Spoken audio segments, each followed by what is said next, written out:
नमस्कार, मैं हूं तुषार और आप देख रहे हैं खबर 100। आइए रुख करते हैं आज की खबरों की ओर, पर उससे पहले एक नजर आज के हेडलाइंस पर। अलीराजपुर से बयानों का दौर जारी, भाजपा कांग्रेस आई आमने सामने। गोरखपुर एडीजी जोन दावा शेरपा को दी विदाई, सीबीसीआईडी लखनऊ के पद पर किया विदा। इंदौर में साइकिल चलाओ कोरोना भगाओ अभियान आयोजित, 2000 प्रतिभागियों ने लिया हिस्सा। इंदौर में पुलिस प्रशासन की सराहनीय पहल, एक्सीडेंट कम करने के लिए प्रशिक्षण शिविर आयोजित।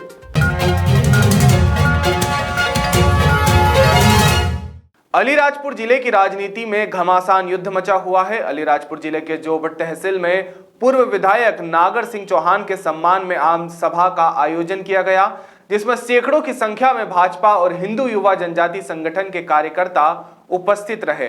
पूर्व विधायक नागर सिंह चौहान ने मंच से कांग्रेस विधायक कलावती भूरिया को आड़े हाथ लेते हुए कहा कि कांग्रेस के कार्यकर्ताओं ने मेरा पुतला जलाया है, उसके लिए मुझे कोई दिक्कत नहीं, लेकिन जिन भी कार्यकर्ताओं ने मेरे पुतले को जूते से मारा है उनसे मैं कहना चाहता हूं कि मैं तैयार हूं आप जहां बोले वहां आने के लिए, बस आप मुझे तारीख बता दें।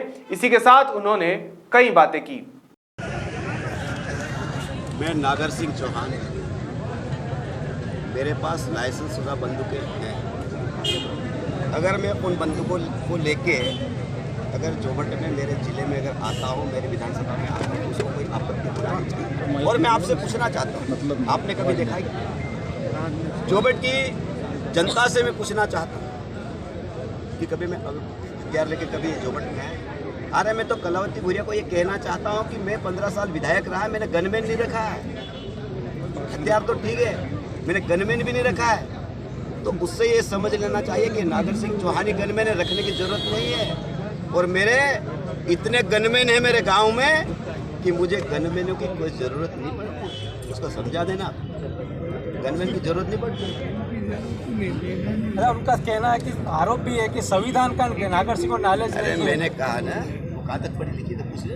मैंने आपको स्टेट से कहा ना कि कलावती लिखती है, उसका मैं लेटर पेड ला के दिखा दूंगा ये कौन से क्लास में पढ़ी। और मैं ये भी कहना चाहता हूँ, ये तो अलीराजपुर जिले की जनता है जिन्होंने कलावती जी को विधायक बनाया, और विधायक का जब शपथ लेने गई तो शपथ लेते भी यही थी। इसलिए नागर सिंह चौहान को संविधान की बात नहीं सिखाई, ये खुद को सीखने की ज़रूरत है। हम भारतीय जनता पार्टी के कार्यकर्ता है, अनुशासित कार्यकर्ता है, हम संघ और सेवा भारती से निकले हुए कार्यकर्ता है ना।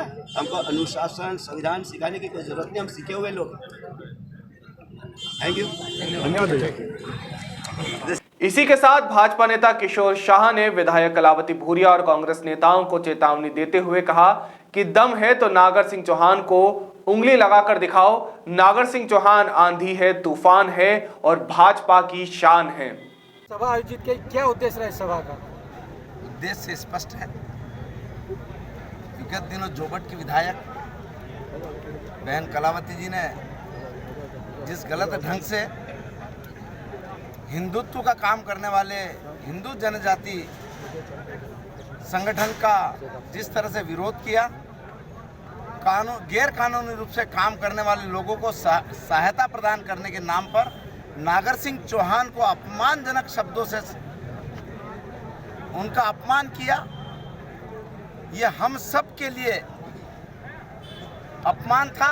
हम सब का अपमान करने की वजह से हमने ये तय किया कि जिस नागर सिंह ने अलीराजपुर जिले को 2280 करोड़ रुपए की पेयजल योजना से खेत के पानी पहुंचाने की योजना का, गांव-गांव फलिए फलिए तक सड़क पहुंचाने का काम किया हो, ऐसे नौजवान लड़के के लिए वह गंदे शब्द का इस्तेमाल करे, उसको अपमानित करेगी, तो भारतीय जनता पार्टी का कार्यकर्ता अब यह सहन नहीं करेगा।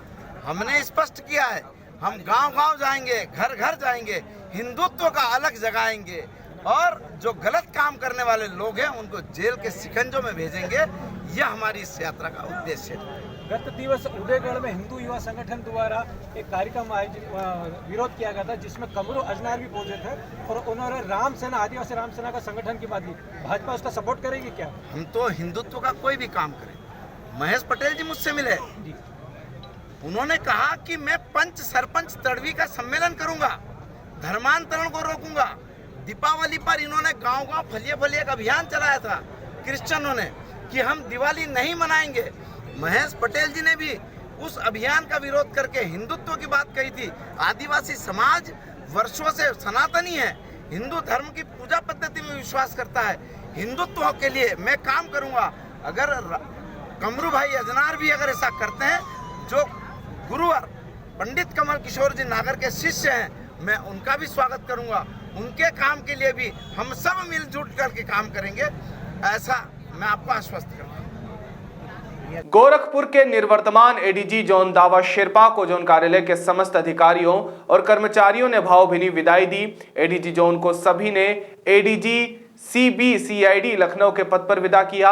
बता दें, दावा शेरपा का कार्यक्रम 3 साल 1 माह का रहा। इस दौरान उन्होंने अधिकारियों कर्मचारियों के बीच सामंजस्य बनाते हुए अपना 3 वर्ष 1 माह का कार्यक्रम पूरा किया। हर साल नए नए विश्व कीर्तिमान स्थापित करने वाले इंदौर में इस वर्ष कोविड-19 को देखते हुए प्रतीकात्मक रूप से 6वें साइक्लोथॉन यानी साइक्लोथॉन 2021 का आयोजन किया गया, जिसमें करीब 2000 प्रतिभागियों ने हिस्सा लिया। इस बार साइक्लोथॉन की थीम साइकिल चलाओ कोरोना भगाओ रही। आयोजन के दौरान भाजपा के राष्ट्रीय महासचिव और ऑल इंडिया फेडरेशन के चेयरमैन कैलाश विजयवर्गीय ने हरी झंडी दिखाकर कार्यक्रम की शुरुआत की। इसी के साथ भाजपा विधायक आकाश विजयवर्गीय ने पत्रकारों से चर्चा की। साइकिल ना सिर्फ हमारे शरीर के लिए बल्कि शहर के लिए भी ज़रूरी है। और जैसा कि माननीय कैलाश विजयवर्गीय जी ने आज से 5-6 साल पहले कल्पना की थी साइकिलिंग के प्रति जागरूकता फैलाने की, आप देख सकते हैं इस बार बिना किसी एफर्ट्स के कोई विशेष प्रयास नहीं किए गए, कोई प्रचार प्रसार नहीं किया और हमने घोषणा कर दी थी कि केवल 2000 ही लोग रजिस्ट्रेशन होंगे। उसके बावजूद 10,000 साइकिलिस्ट यहाँ पर एकत्रित हुए हैं। तो मुझे लगता है इंदौर के लोगों ने अपनी जागरूकता का परिचय दिया है। इससे निसंदेह शहर में ट्रैफिक की समस्या, पॉल्यूशन की समस्या हल होगी। इंदौर में सड़क हादसे लगातार बढ़ते ही जा रहे हैं। इसी वजह से इंदौर में कई एक्सीडेंटल जोन भी घोषित किए जा चुके हैं। इसी को ध्यान में रखते हुए पुलिस प्रशासन ने प्रशिक्षण शिविर आयोजित किया, जिसमें नगर सुरक्षा समिति के 200 से अधिक वॉलंटियर्स को प्रशिक्षण दिया गया। इस कार्यक्रम में ऐसे लोगों को चिन्हित किया गया है जो एक्सीडेंट जोन के आसपास में ही रहते हैं। पुलिस का मुख्य उद्देश्य एक्सीडेंट में घायल हुए घायलों की जान बचाना है। उसी के तहत इन वॉलंटियर्स को ट्रेनिंग दी जा रही है। सर, किस प्रकार का कार्यक्रम आयोजित किया गया है? ये एक्सीडेंट में जो डेथ होती है उसको लेके माननीय सर्वोच्च न्यायालय ने निर्देश दिए थे और इसमें काफ़ी प्रयास सभी स्तरों पर हो रहे हैं। इसी कड़ी में इंदौर पुलिस ने एक नई शुरुआत की है, जिसमें सत्यकाम ट्रॉमा सपोर्ट वॉलंटियर्स को तैयार किया है, जो करीब 83 ऐसे स्पॉट्स चुने हैं जहां पे एक्सीडेंट के केस ज़्यादा रिकॉर्ड में आते हैं। उनके आसपास रहने वाले हमारे सामुदायिक पुलिसिंग के लोगों को सत्यकाम ट्रॉमा सपोर्ट वॉलंटियर के रूप में चिन्हित किया गया। आज करीब 200 वॉलंटियर्स जो हमारे तय हुए हैं, नए लड़के जो हैं, उनको हम लोगों ने यहाँ ट्रेनिंग करी है। इसमें CPR की ट्रेनिंग, फर्स्ट एड की ट्रेनिंग है। जैसा कि अभी जो चल रही है, एडवोकेट, हाईकोर्ट के एडवोकेट हैं, वो लीगल एस्पेक्ट्स बता रहे हैं कि इसमें कानूनी कोई बंधन नहीं है। माननीय सर्वोच्च न्यायालय ने इसमें स्पष्ट कहा है कि जो भी एक्सीडेंट विक्टिम है उसकी जान बचाना पहला काम है, और उसके लिए अगर वो कोई व्यक्ति जान बचाना चाहता है और वो एविडेंस देना नहीं चाहता या वो एविडेंस के लिए आई विटनेस नहीं है, तो उसको कतई आवश्यक नहीं है कि वो एविडेंस, पुलिस उसके लिए एविडेंस के लिए परेशान करे या उसको कोर्ट में जाना पड़े। इस प्रकार से बहुत ही क्लियर कट इसमें नॉर्म्स हैं, क्लियर कट नियम है। तो हम लोग ये चाहते हैं कि एक वॉलंटियर सर्विस के थ्रू इंदौर ज़िले में हर एक्सीडेंट का विक्टिम को जल्दी से जल्दी, जो कि गोल्डन आवर पहला घंटा बताते हैं, जिसमें अगर ऐड मिल जाती है, डॉक्टर मिल जाता है, तो 50% मामलों में जान बच जाती है। तो 50% मामलों में जान बचे, इसके लिए ये ट्रॉमा सपोर्ट सिस्टम शुरू किया गया है। इसका उद्देश्य ये है कि ये वॉलंटियर्स तो अपना काम करेंगे ही, इनके लिस्ट नाम की लिस्ट हम लोग चौराहों के आसपास डिस्प्ले भी करेंगे। इनको हम लोग कोऑर्डिनेट कराएंगे आसपास की एम्बुलेंस से, आसपास के हॉस्पिटल से, जहाँ भी ऐड मिल सकती है उसके लिए। और उसके बाद ये प्रयास करेंगे कि समाज का हर व्यक्ति ट्रॉमा सपोर्ट वॉलंटियर बने, ताकि जो अमूल्य जीवन का हानि एक्सीडेंट में होती है, बड़ी संख्या में हानि अमूल्य जीवन की होती है। इंडिया में 1.5 लाख लोग एक्सीडेंट से मरते हैं एवरेज। इंदौर में भी 450 के आसपास डेथ आती हैं।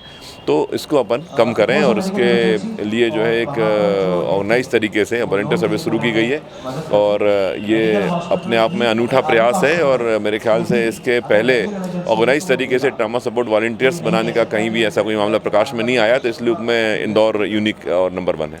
अभी के लिए केवल इतना ही। बाकी ताज़ा खबरों के लिए जुड़े रहिए खबर 100 के साथ, जनता की बुलंद आवाज।